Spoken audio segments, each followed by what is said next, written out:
Well, butter my bread and call it toast. The MIL football season has reached the midway point, and the Maui News Sports Report is here to talk about it.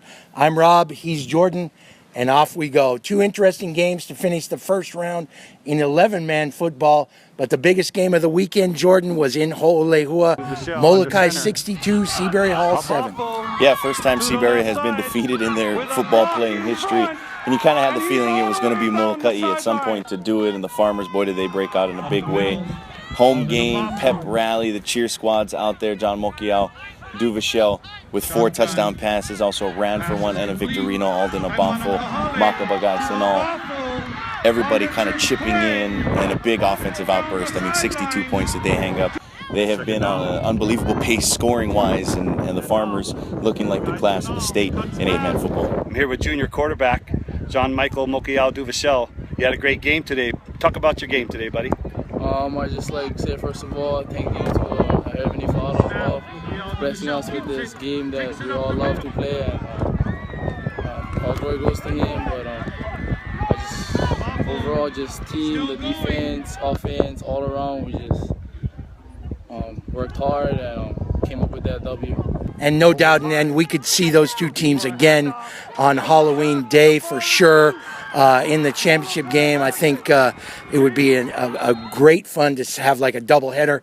We have obviously potential for playoff championship games in Division I and Division II 11-man, and a couple of very interesting games in 11-man football to finish that first round, and some big games coming up. And Jordan, let's just start with a couple stats. Soane Vauhea of Maui High, he only had 46 yards this week, but he's at 538 at the midway point. My math, 1076 he's on pace for, and it's been a while since we've had a 1,000-yard rusher in the MIL. Yeah, it has been since really the 2006 season. We had 3 guys. That was a 10-game schedule. This is an 8-game schedule. So if Vauhea is able to get to 1,000 yards, you kind of got to put that caveat in there. It's obviously going to be impressive. Shannon Kamako Kalani, Kinke Kalike that year in 2006 won the MIL rushing title with over 1,000 yards. They ended up winning the state championship game that year, large part due to Shannon. Yeah. Chauncey Bolasan at Baldwin, Jonathan Los Banos at Maui High, the last rusher at Maui High to go over 1,000 yards as well. But again, that in a 10-game season, this is an 8-game season, and I think a large reason why we haven't seen a 1,000-yard rusher yet. Obviously, you've got to average 150 yards or so per game, and Soane Vauhea on that pace, and he's been the best weapon consistently throughout the whole first round. No doubt about it. He caught 3 screen passes the other day, and I like to see that part of their offense. He threw a pass the week before, threw a strike, 34-yard completion. I remember the 2006 season as well. There was a young quarterback at Baldwin named Jordan Helly who threw 26 touchdown passes in 10 games.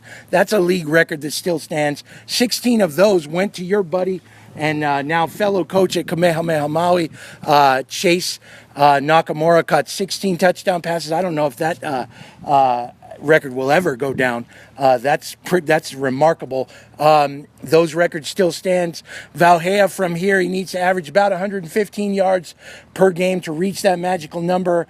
And Jordan, we haven't seen a lot of points in the MIL first round. In fact, since we went to this 5-team, 2 full round format, it's the second lowest scoring round since 2009.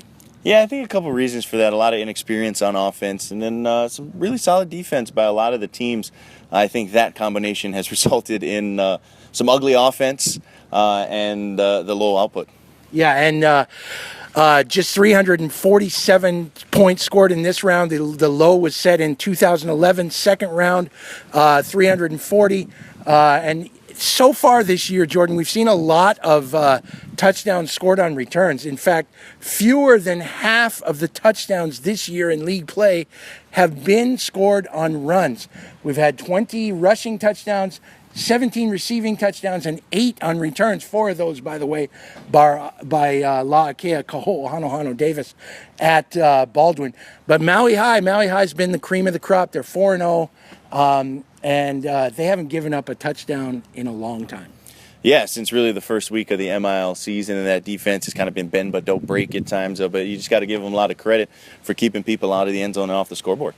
And yeah, that goes back a month, by the way. 153 minutes plus that they haven't given up a touchdown. They've given up 3 points in 3 games. And yeah, the Sabres look really, really good. And they have 4 shutouts in their last 7 games, dating back to last year. They've outscored their opponents 146-39. You guys have seen them. What is your impression of the Maui High Sabres football team so far? Yeah, it's a team that has a lot of guys go both ways. I mean, they're kind of an Iron Man crew, even for a Division I team. They don't suit up a lot of guys. They play a lot of guys both ways. I think you got to give a lot of credit to some returning guys like Nate Vieira at corner, Faletti Afamui at outside linebacker, who I think has been maybe the most dynamic player on defense out of the whole league.